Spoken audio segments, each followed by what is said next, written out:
Banyak banget pas selama jadi mahasiswa kedokteran menganggap selama kita preklinik ya kita guling-guling aja, ikutin aja jalannya, ikut blok 1, 2, 3, 4 biar nanti jadi dokter.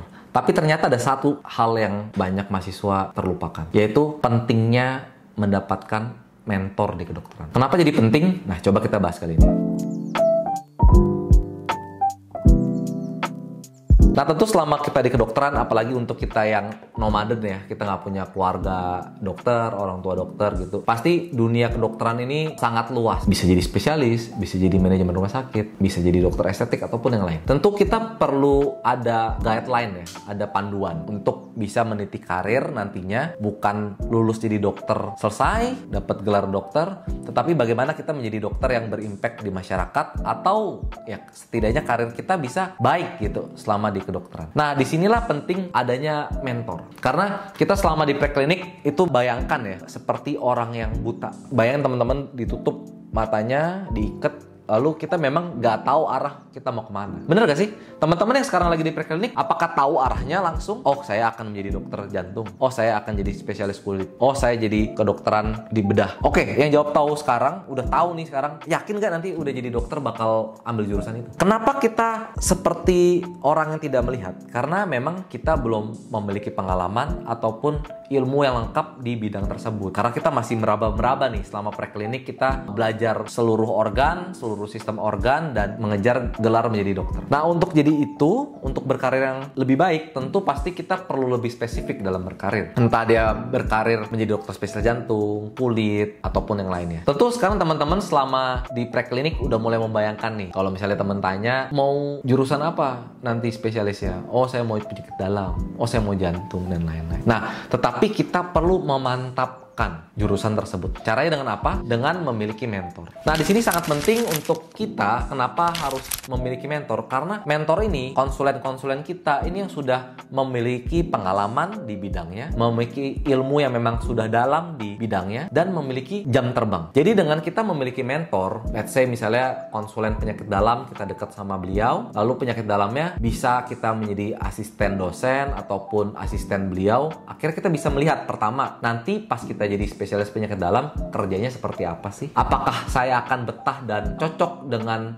pekerjaan spesialis penyakit dalam? Kita belum tentu loh. Kita cocok dengan ilmunya, terus kita betah juga untuk bekerja sebagai spesialisnya seumur hidup. Nah, maka dari itu kita perlu lihat dunia kerjanya juga, ya kan? Ataupun kita juga bisa melihat motivasi dokter tersebut sebagai role model, bagaimana attitude-nya, kenapa dia suka keilmuannya, dan lain-lain. Nah, itu hanya bisa mendapatkan dari mentoring. Kita harus lihat langsung hands-on dunia pekerjaannya seperti apa. Nggak bisa kita kalau cuma lihat video podcast 1-2 potong, ya mungkin sedikit banyak tergambar ya. Tapi kalau misalnya kita langsung melihat real pekerjaannya dia, ngobrol langsung sama orangnya, itu baru kita akan pasti kebayang bagaimana dunia dokter spesialis tersebut ataupun dunia kedokteran yang sesungguhnya. Jadi itulah pentingnya mentor. Nah, untuk dari itu kita perlu nyari ya mentor-mentor yang bener-bener bisa membimbing kita menjadi dokter yang lebih baik ataupun 5-star dokter. Nah, untuk memiliki mentor, beberapa memang ada jenis mentoring ya. Itu ada 3. Yang pertama pastinya mentor akademis. Selama kita menjadi dokter, tentu keilmuan kedokteran itu sangat nomor 1 yang paling penting. Karena dalam kita melakukan diagnosa, memberikan treatment, itu harus sesuai dengan keilmuan yang tepat. Nah, di sini kita bisa mencari mentor, yaitu adalah mentor akademik. Misalnya saat teman-teman ketemu dosen selama di preklinik ataupun koas, tentu kalau di preklinik kita akan mendapatkan mentor akademik sesuai dengan lebih ke arah teoritisnya ya. Mostly secara umumnya secara teoritis. Nanti kita lihat yang mana sih dosen yang memang sangat update tentang keilmuannya. Dia sharing tahun 2025, guideline-nya diambil dari 2024-2003, ya kan? Dan sampai mentor kita belajar di 2005, PowerPoint-nya 1997. Nah, berarti kan ilmunya nggak update. Nah, pertama kita harus nyari mentor akademik. Kalau misalnya di koas, berarti adalah mentor untuk analisis pasien. Bagaimana critical thinking dalam melakukan analisis, anamnesis, pemeriksaan fisik, penunjang sampai diagnosisnya, sampai treatmentnya, bagaimana dia melakukan pengambilan keputusan. Jadi, mentoring secara klinis ya, kita belajar secara klinis. Nah, ini penting sekali untuk kita pertama kali mendapatkan mentor akademik, agar kita benar-benar tahu keilmuan dari spesifik program pendidikan tersebut. Keilmuan jadi penyakit dalamnya, penyakit penyakit dalam, bedah, dan lain-lain. Kedua itu adalah mentor karir. Jadi setelah akademik itu kenapa kita perlu mentor? Kita perlu lihat karir dokter tersebut tuh ternyata bisa di-expand atau bisa sampai titik mana. Dengan seperti itu kita punya mentor karir, itu kita bisa tahu goals kita atau tujuan puncaknya kita tuh akan menjadi seperti apa. Nah, teman-teman bisa lihat kalau misalnya di dunia pendidikan, berarti mentor karir kita yang paling ujungnya itu adalah misalnya profesor, guru besar. Jadi melihat bagaimana dosen tersebut atau guru konsulen tersebut itu meniti karirnya sampai akhirnya bisa menjadi titik puncak selama di dunia pendidikan misalnya. Kalau teman-teman mencari dokter konsulen, misalnya konsulen bedah secara klinis, nah kita bisa cari mentor konsulen yang secara klinis, yang kerjanya di rumah sakit, full di rumah sakit. Bagaimana karir dia memanajemen waktu untuk pasien di poli, pasien di IGD, dan pasien di ruang OK misalnya kalau bedah. Nah itu mentor karir menjadi sangat penting untuk kita cari. Karena dengan seperti ini kita bisa tahu nih nanti akhirnya, oh saya misalnya kalau saya menjadi dokter perusahaan, nanti karirnya akan seperti apa sih? Kebetulan pas itu saya ketemu sama salah satu dosen saya di kampus. Beliau sebagai konsultan di beberapa perusahaan. Akhirnya saya ikutin beliau. Saat ini saya kerja sebagai konsultan dokter perusahaan di 3 perusahaan juga. Itu karena apa? Karena saya mengikuti mentor saya. Kan bisa aja jadi dokter perusahaan, fokus di full time satu perusahaan. Nah, tetapi saya memilih yang seperti beliau yang kerja di beberapa perusahaan. Tentu dalam pemilihan karir tersebut itu ada plus minusnya. Yang full time seperti apa, sebagai konsultan seperti apa, tentu pasti ada plus minusnya. Nah, karena semua hal ada plus minus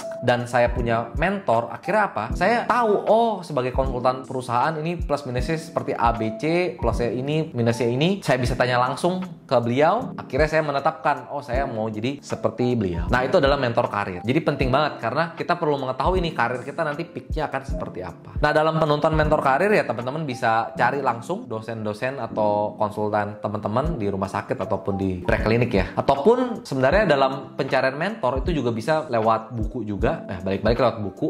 Mungkin teman-teman bisa nyari misalnya ada dokter, mungkin boleh sebut merek ya. Ada dokter spesial jantung kan misalnya dokter Vito ya. Dokter Vito, izin saya sebut namanya. Itu misalnya kayak dokter Vito kan sebagai dosen spesialis jantung, tapi juga sebagai influencer juga, sebagai penulis buku juga. Nah, teman-teman bisa baca bukunya, ya nggak? Jadi bisa juga kita mencari mentor tuh dari buku-buku, akhirnya kita bisa melihat pola pikir si penulis tersebut dan bisa menjadi mentornya kita juga secara tidak langsung. Jadi yang kedua itu adalah mentor karir. Dan yang terakhir adalah mentor personal. Tentu dalam berkarir kita perlu lihat mentor-mentor kita secara personal. Jadi secara personal yang memang kita bisa mengikuti dia sebagai guidance. Ya, tentu mentor personal ini kita bisa lihat misalnya, dia jadi dokter penyakit dalam atau dokter bedah atau dokter anak, tapi bisa membagi waktunya bersama keluarganya. Nah, itu adalah mentor personal, betul kan? Atau orang dokter tersebut jadi dokter spesialis tapi bisa mengatur keuangannya dengan baik. Atau attitude-nya tuh selalu positif, selalu welcome dengan anak-anak muda, atau orangnya selalu positif mindset. Nah, itu adalah mentor personal. Di situ kita juga bisa melihat secara personal,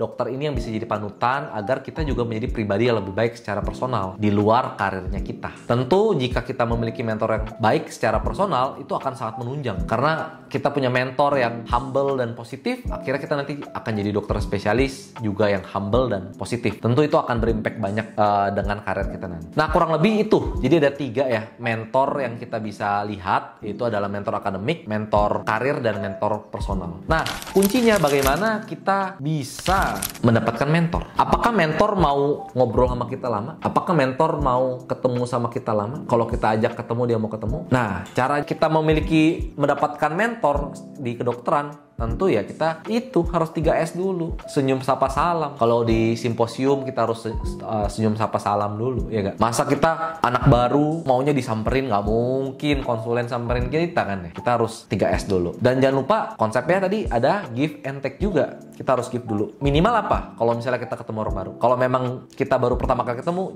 jangan lupa research dulu. Research, misalnya tadi ya, contoh dokter Vito bikin buku.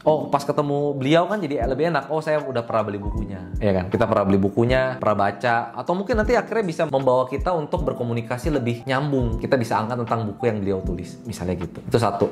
Atau enggak, konsep give atau take, ya kita mulai dulu misalnya dari dosen pembimbing kita yang kita anggap bisa jadi mentor. Nah, beliau minta kita publikasi ilmiah, kita ikut publikasi ilmiah. Jangan disuruh upload poster ilmiah terus kita bilang nggak mau, haram itu ya. Jadi nggak boleh. Jadi kita harus do the best lah, dikasih opportunity ya kita ambil, kita ikut ikut publikasi ilmiah. Nah, dengan konsep give and take dan attitude yang baik, tentu kita akan senang atau lebih mudah dan lebih atraktif untuk bisa dekat dengan mentor-mentor kita. Kuncinya itu ya, jadi orang positif dan punya value. Kita bisa diminta untuk publikasi ilmiah, ya kita ikut publikasi ilmiah. Oke, jadi itu jangan lupa seperti itu untuk kita bisa mendapatkan mentor. Tapi ingat ya, ini kan sharing. Nah, teman-teman selama eksekusi nanti ketemu mentor, jangan berekspektasi langsung pasti di welcoming, pasti diterima. Karena itu akan beda-beda ya, tergantung diri kita, bagaimana cara pembawaannya, bagaimana juga mentor menyikapi diri kita. Kadang kita sebagai pembelajar bertemu mentor juga itu kan cocok-cocokan juga. Jadi jangan berekspek langsung diterima. Yang penting kita selalu do the best, be positif ya, give dulu baru take ya, akhirnya nanti lebih mudah pasti mencari mentor. Tapi kalau misalnya sekali, dua kali ketemu mentor kok kayaknya responnya kurang positif, ya kita lakukan evaluasi dulu. Lakukan evaluasi dulu apa yang kekurangan kita, diperbaiki, dan coba kita bisa eksekusi lagi mungkin di mentor yang sama ataupun mencari orang lain. Jadi no problem. Kalau misalnya gagal nyari mentor, cari lagi. Tapi kuncinya adalah kalau misalnya kita cari mentor tadi, yang 3 tadi ya, mentor secara akademik, karir, dan juga personal, tentu dengan pengalaman-pengalaman beliau itu akan mengakselerasi percepatan karir kita akan lebih cepat naiknya, lebih baik dan menjadi orang yang lebih baik. Oke, jadi kita perlu mendapatkan mentor untuk akselerasi karirnya kita. Melihat dari beberapa aspek itu bagus, tadi dari 3 aspek ya. Kalau menurut teman-teman gimana? Apakah teman-teman udah pernah mendapatkan mentor? Sudah pernah mencari mentor? Dan bagaimana responnya? Bagaimana dari kita bertemu mentor akhirnya mendapatkan result sesuatu hal yang positif? Share di kolom komen ya. Nah, buat teman-teman yang merasa video ini bermanfaat untuk dunia preklinik koas ataupun dunia kedokteran, jangan lupa like, comment, and subscribe, dan share juga ke teman kalian supaya dampaknya akan semakin besar. Semoga bermanfaat dan stay positif, dan sampai jumpa di video berikutnya. Prepare Doctor.